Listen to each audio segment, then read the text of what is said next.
Good afternoon, and we are coming on the air at this hour with breaking news, and it's difficult. The latest details in the bomb attack outside the airport in Kabul.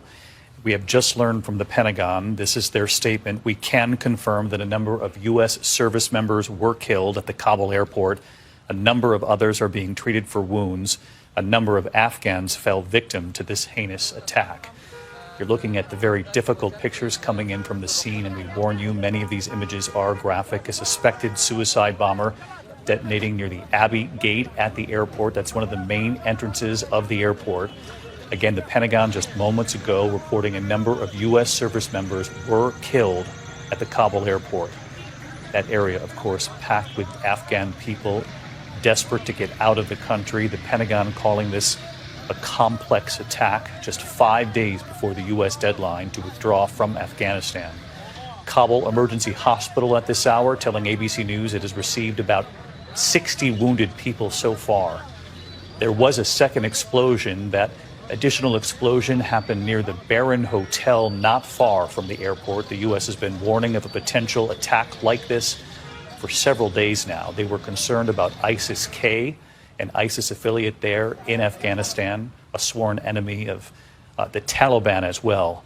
No group has claimed responsibility as of yet. The U.S. had been controlling the airport perimeter outside the airport.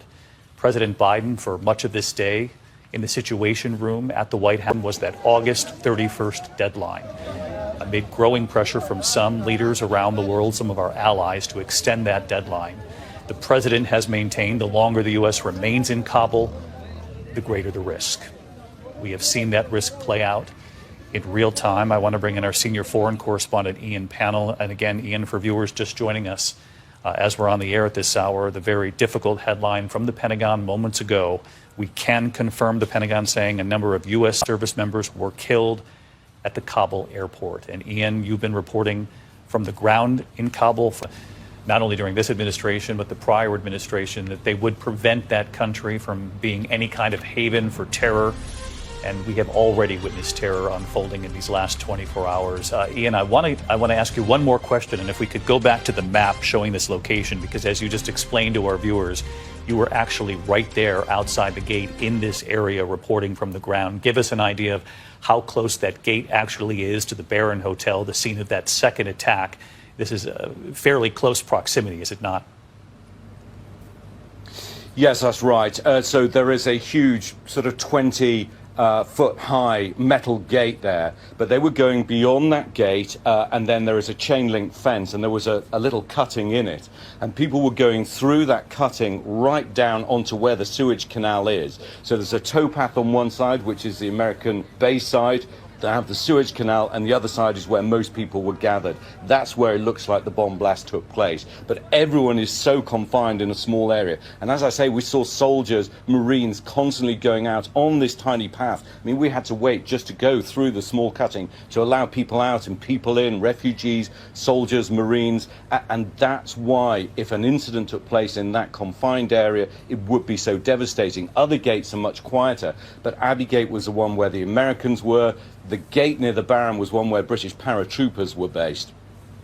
Ian Pannell, stick with us here as we continue to look at these images coming in from Afghanistan. And again, I just want to let you know at home that many of them are extremely difficult to watch, but this is the reality playing out on the ground right outside the Kabul airport, where two attacks have now taken the lives of several people at the scene. We are staying away from numbers here at ABC News out of an abundance of caution. There have been some reports out there, but it is just far too early for us to put a number on this until we hear from the Pentagon ourselves.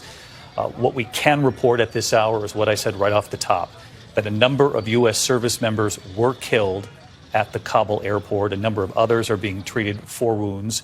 We're also told by the Pentagon that a number of Afghans fell victim to this heinous attack. I want to bring in ABC's Chief Global Affairs Correspondent, Martha Raddatz. And Martha, it's impossible to overstate the bravery of our U.S. Marines who are on the ground, U.S. servicemen and women who have been assigned this very dangerous task. And it's something the president has said was dangerous for many days now. He had also said this was his chief concern, that there could be an attack from ISIS, ISIS-K, or other terror groups that they were tracking intelligence on in recent days. And David, they've been tracking that, I am certain, for about a week or more, and these were very, very serious threats. The Pentagon was concerned about a suicide vest and a suicide vehicle. Both were major concerns. They say this was a complex attack, and that generally means there was a suicide vest. There might have been another one, and gunfire after that. And we are not certain at this point whether the gunfire was people firing at the suicide bomber before they detonated, or it was just a general gunfight and there were others from ISIS in that crowd.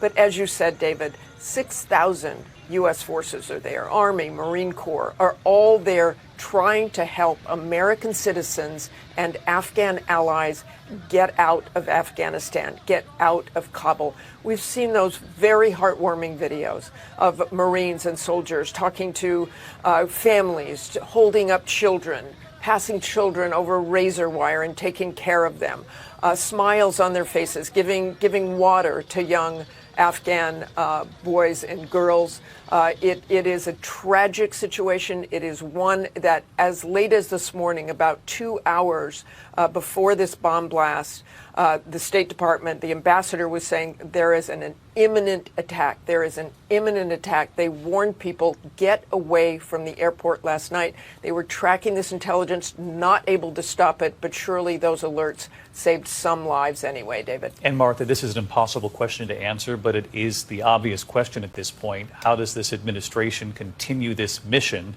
with just days left and now these heinous attacks playing out one after the other? And as we know, that August 31st deadline is already just days away, and it takes an amount of time, obviously, to get the military out by that deadline as well. This makes moving forward very delicate, very dangerous, and extremely complicated. And I think they're going to tell everyone to stay away from the airport for now, for sure. The only way I can see this happening, and obviously they will prioritize American citizens and green card holders, but to have some sort of meeting point and perhaps somehow pick them up, whether that's in helicopters. We've seen 3 missions in the last week with helicopters picking up people stranded in the city. But for now, that airport is not going to have anyone going through any of these main gates. Obviously, it complicates this mission, but the president has been firm on that August 31st deadline, and they probably are moving that up.